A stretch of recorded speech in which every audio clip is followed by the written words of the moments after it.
नमस्कार साथियों, एक बार फिर से स्वागत है मेरे चैनल एजुटेक सेकंड में। साथियों, आज का जो विषय है उसके अंतर्गत मैं बताने वाला हूं कि यदि आपका मोबाइल पानी में गिर जाता है या यदि आपका मोबाइल बारिश में भीग जाता है तो आपको ऐसे कौन कौन से स्टेप्स करने हैं जिसकी वजह से आपका मोबाइल बच सके, यानी फिर से स्विच ऑन हो सके। तो जानकारी शुरू करने के पहले आप लोगों से रिक्वेस्ट करूंगा, निवेदन करूंगा कि अभी तक आपने मेरे चैनल को सब्सक्राइब नहीं किया है तो चैनल को सब्सक्राइब कर लीजिए, बेल नोटिफिकेशन को ऑन कर लीजिए। इसके साथ साथ जानकारी अच्छी लगेगी तो लाइक कीजिएगा, कमेंट कीजिएगा, जानकारी अपने मित्रों में शेयर भी कीजिएगा। तो साथियों, चलते हैं और प्राप्त करते हैं आज एक नई जानकारी। साथियों, जैसा कि मैंने कहा, आज का जो विषय है उसमें हम जानकारी प्राप्त करने वाले हैं कि यदि आपका मोबाइल कभी पानी में गिर जाए या बारिश में भीग जाए तो आपको क्या करना चाहिए। साथियों, अक्सर ऐसा होता है कि कभी कभी हमारा मोबाइल पानी में गिर जाता है या बारिश के मौसम में हम अपने मोबाइल को अपने पॉकेट में रखते हैं तो वहां भी कभी कभी वो आपका मोबाइल भीग जाता है। तो ऐसे में आपको क्या करना चाहिए। यदि आपका मोबाइल गलती से पानी में गिर जाए या बारिश में भीग जाए, इन दोनों केसेस में आपको ध्यान में रखना है। तो उस केस में आपको क्या करना है, अपने मोबाइल को स्विच ऑफ कर देना है तुरंत। यदि आपका मोबाइल अच्छी तरह से पूरी तरह से भीग गया है, बारिश में या पानी में गिर गया है, तो आपको क्या करना है, अपने मोबाइल को स्विच ऑफ कर देना है, यानी तुरंत उसे बंद कर देना है। साथ ही साथ यह भी ध्यान में रखना है कि आप उसे तुरंत ऑन ना करें। अब सबसे पहले आपको क्या करना है कि आपके मोबाइल को बंद करना है, लेकिन आपको किसी भी प्रकार की जल्दबाजी नहीं करनी है कि तुरंत बंद करने के बाद आप अपने मोबाइल को स्विच ऑन करें। इसके बाद दूसरी जो पॉइंट है उस पॉइंट पे हमें जरा ध्यान देंगे कि पहला काम तो हमने ये किया कि अपने मोबाइल को स्विच ऑफ कर दिया। स्विच ऑन करने की कोई भी गलती न करें। अब हम दूसरे पॉइंट की तरफ बढ़ेंगे। दूसरे पॉइंट में हम देखेंगे कि इसके बाद आपको स्विच ऑफ करने के बाद आपको क्या करना है, आपके मोबाइल की बैटरी को निकाल लेना है। लेकिन अक्सर ऐसा होता है कि कभी कभी ऐसे बहुत सारे मोबाइल हैं जिनकी बैटरी फिक्स होती है, उनको निकाल नहीं सकते। तो ऐसे केस में क्या करना है, यदि आपके मोबाइल की बैटरी नहीं निकाली जा सकती है तो उसे हेयर ड्रायर से क्या करेंगे, सुखाना है। उसे क्या करना है, सुखाना है हेयर ड्रायर का इस्तेमाल करके, क्योंकि हेयर ड्रायर से जो हवा निकलती है वो गर्म रहती है और उसे सुखा देगी। इसके अलावा सूखे कपड़े या नैपकिन से भी आपको क्या कर लेना है, साफ कर लेना है।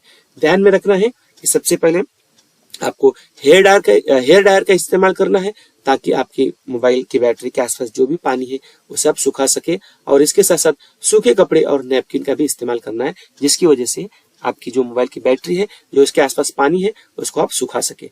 तीसरे नंबर पे बात करना चाहूंगा, हमें कपड़े से मोबाइल के हर भाग को अच्छी तरह से पोंछ लेना है। इसके बाद हमें कपड़ा लेना है, उस कपड़े से मोबाइल के हर भाग को पोंछना है जहां जहां हमें पानी दिखाई दे रहा है। जहां जहां भी हमें पानी की बूंदें नजर आएंगी वहां हर तरह से अच्छी तरह से कपड़े का इस्तेमाल करके पोंछ लेना। चौथे पॉइंट की बात करूंगा। इसके बाद मोबाइल में सिम कार्ड और जो मेमोरी कार्ड होते हैं उसे आपको निकाल लेना है। पोंछने के बाद आपको क्या करना है, चौथे नंबर पे सिम कार्ड को निकालना है और मेमोरी कार्ड को निकालना है। ध्यान में रहे, अब तक हमने मोबाइल को स्विच ऑन नहीं किया है। पांचवें पॉइंट की बात करूंगा। ऊपर दी गई सभी प्रक्रिया होने के बाद, अगर आपने ऊपर जो मैंने बताया वो सारी प्रक्रिया करने के बाद जिसे स्विच ऑफ कर दीजिए, हेयर ड्रायर का इस्तेमाल कीजिए, साथ ही साथ बैटरी निकाल लीजिए, मोबाइल के हर भाग को पोंछ लीजिए, ये सारी करने के बाद आपको क्या करना है, सिम कार्ड और मेमोरी कार्ड को निकाल लेना है।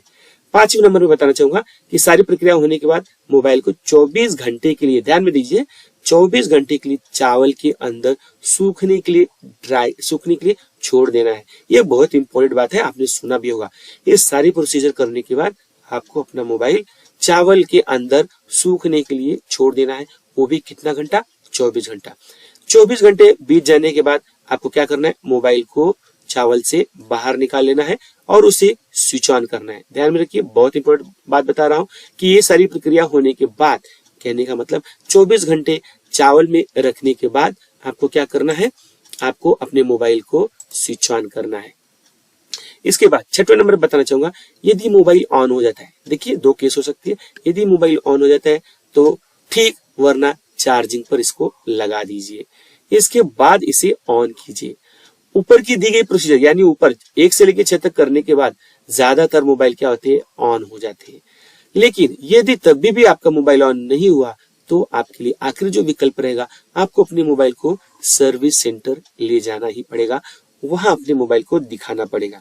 तभी वहां पे ठीक हो सकता है। लेकिन इसके पहले हम जो प्रोसीजर कर रहे हैं, चावल के अंदर 24 घंटे रख रहे हैं, इतना करने पर अक्सर मोबाइल ठीक ही हो जाते हैं। यानी वो यदि उन्हें स्विच ऑन करोगे तो वो मोबाइल स्विच ऑन हो ही जाते हैं।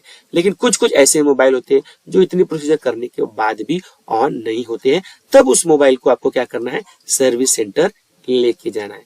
तो साथियों, आज मैंने आपको जानकारी दिया कि किस प्रकार यदि आपका मोबाइल बारिश में भीग जाए या पानी में गिर जाए तो आपको कौन कौन से स्टेप्स का इस्तेमाल करना चाहिए ताकि आपका मोबाइल बच सके या फिर से स्विच ऑन हो सके। तो ये जानकारी आपको कैसी लगी जरूर बताइए, कमेंट बॉक्स में लिखिए। जानकारी अच्छी लगेगी तो लाइक कीजिएगा, जानकारी को अपने मित्रों में शेयर भी कीजिएगा। और अभी तक आपने मेरे चैनल को सब्सक्राइब नहीं किया तो चैनल को सब्सक्राइब कर लीजिए, बेल नोटिफिकेशन को ऑन कर लीजिए ताकि आपको ऐसी कई सारी जानकारी का नोटिफिकेशन मिलता रहे। तो साथियों, आज की जानकारी से यहीं पे लेता हूँ विदा। अगले सेशन में एक नई जानकारी के साथ मिलूंगा, तब तक के लिए नमस्कार, धन्यवाद।